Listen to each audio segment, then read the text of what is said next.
Next story up is another tweet from MrBeast. All right. So MrBeast asked on his Twitter account back in February, he said, and I remember he was actually posing this question a lot, even to his YouTube subscribers and so on. I remember him asking about this a lot. It was, and this is kind of similar to the, would you want to have dinner with Jay-Z? If you know that one. So it's, would you rather have $10 million or 10 million subscribers on YouTube? Which, if you guys know the other question, people say, would you rather have like $1 million or dinner with Jay-Z? Something like that. Yeah. That one I think is dumb. I would take the $1 million over dinner with Jay-Z. That makes no sense to me. I don't know why people would have dinner with Jay-Z. I guess the idea is like the knowledge you're going to get from Jay-Z or something like that. But like, no.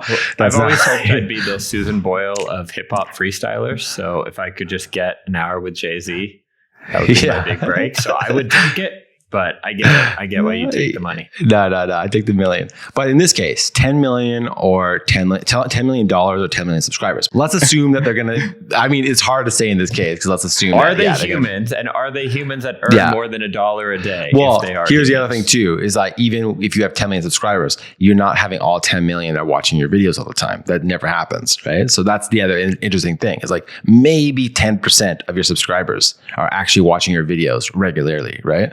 So even if you have 10 million subscribers, it's more like you've got an audience of like 1 million people watching your videos. So you're going to be averaging probably 1 million views a video. Let's say you put out a video a week, so I don't know if you guys can do the math on whatever the ad revenue might be. But I actually want to tame this question down a little bit to a more reasonable, realistic number. It's, would you rather have $10,000 or 10,000 subscribers? And we're talking real subscribers.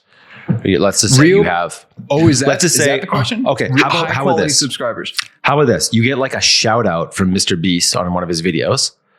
Okay, let's assume that if he gives you a shout out, you're going to get between 10,000 to 100,000 subscribers, or not MrBeast. It could be from whatever, whoever has your audience. Like for us, we don't want MrBeast. We want like, who knows, whatever. We want Dan Locke to give us a shout out. So I would take the subscribers. Subscribers. Why?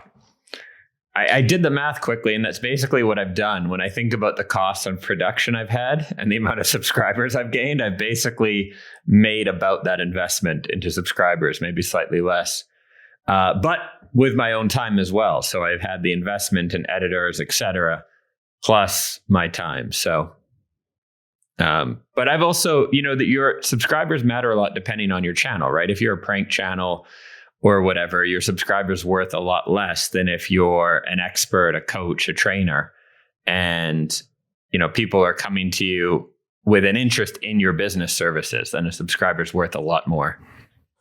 That's very true, depending on your industry.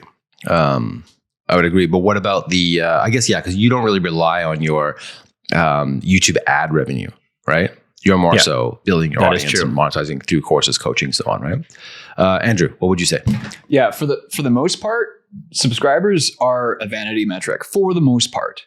Yes, the larger you become, the more features become unlocked to you. Like everyone knows, or most people know, to get monetized on YouTube, you have to have at least 1,000 subscribers and 4,000 hours of watch time. I just, like a few months ago, realized that if you wanted to have one of those charitable live streams, whereby all the super chats and everything automatically go to like the good cause that you're trying to raise funds for, you need at least 10,000 subscribers for that. Same thing for merch shelf. You need at least 10,000 subscribers for that. But for the most, more and more features going to be unlocked to you. You can get the verification check mark after you get to 100,000 subscribers.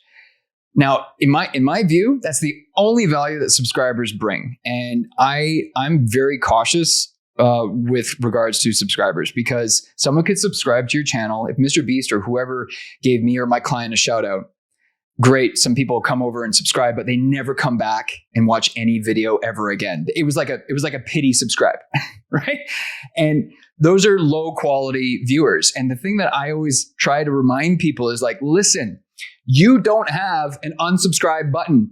Meaning, I can't, like, what I would love for you, YouTube, if you're paying attention, please, I would love this. If I could go into my channel or my client's channel and sort through all the subscribers, the ones who watch and the ones who don't watch, I would force unsubscribe the people who never watch the videos. I would do that because I only want high quality, juicy data. Because that's how the YouTube AI functions. The YouTube AI is able to serve up your content to that many more of the perfect viewer if it has more accurate data, right? Which is a high quality viewer. And the only people I want subscribed are high quality viewers, in my view. But do you think that having those subscribers, like, do you think if you went and, like, I don't know if you could do this, like buy fake subscribers, or you can buy fake subscribers on YouTube, right? You could, Do you think that would hurt your algorithm?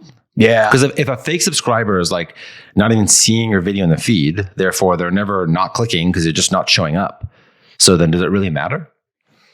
I think it has an impact. I mean, I don't have the access to the YouTube AI and how it functions. Yeah, I wonder about that. Because of all the conversations I've had with YouTube experts, I think it has a negative impact. I think it's a negative engagement signal when YouTube goes, "Oh, look at this. Someone subscribed to your channel and never came back."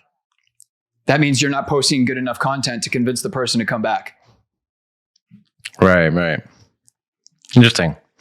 So you take the $10,000? No, you told me those are high quality subscribers. I would take the subscribers too. You're getting a shout out from the YouTuber of your choice who is going to end up giving you at least 10,000 subscribers.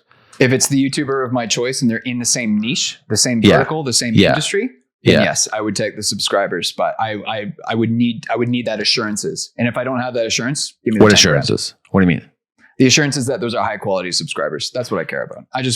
I want them. Well, yeah, because if they're making a video, they'll like go and subscribe to Andrew's channel, and you just know based on, like, I think I've seen MrBeast talk about this, that if he gives you a shout out on his video, you get about 100,000 subscribers. Or he did it for one guy. One guy got 1 million subscribers. It was like somebody won he had a YouTuber contest on one of his videos. Yeah, I forget exactly the details of that. And then the guy who won, he gave him a shout out on Twitter or something like that, and then he had 1 million subscribers overnight. And if he's a similar creator to MrBeast, then that would be super valuable for him. Exactly. If he wasn't, then that probably would have done some damage to his channel. Yeah. Right. Okay. So I would also take the subscribers in this case. And what I would imagine would happen is that you'd get 10,000 subscribers, and then maybe I think 10% of them would actually continue watching your videos if you continue uploading the same similar type of content. So let's scale it back up now. So now we're going back to $10 million or 10 million subscribers. Now what do? You're getting a shout out. You're getting so many shout outs until I'm you taking the $10 million, because if I have $10 million, I do not want to spend my time running a YouTube channel. I know you told me not to swear, but Andrew, what do? 10 million or 10 million subscribers? Because the purchasing power of that money is going to be going down all the time. I know I could slice off a sizable chunk of the 10 million to create the business and the resources that I need to spin up multiple YouTube channels that would create the passive income for me. So I feel like I'm copying Dan again, but yeah, the 10 million would be more. I'm in the same boat. I would definitely take the 10 million without hesitation. So at what number do you think, what dollar amount, do you stop saying yes to the subscribers and then saying yes to the dollars? Like, do you think if it was like $1 million and 1 million subscribers?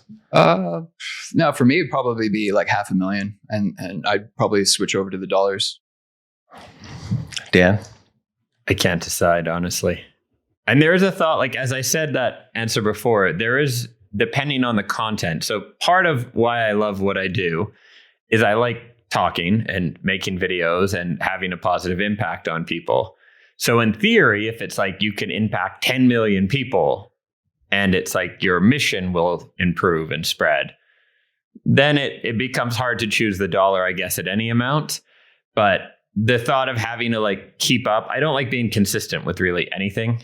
So like people always say, you can be consistent, you brush your teeth every day. And I'm like, yes, I do. Just kidding, mostly. But it's why God invented Listerine, right? That's why we have it.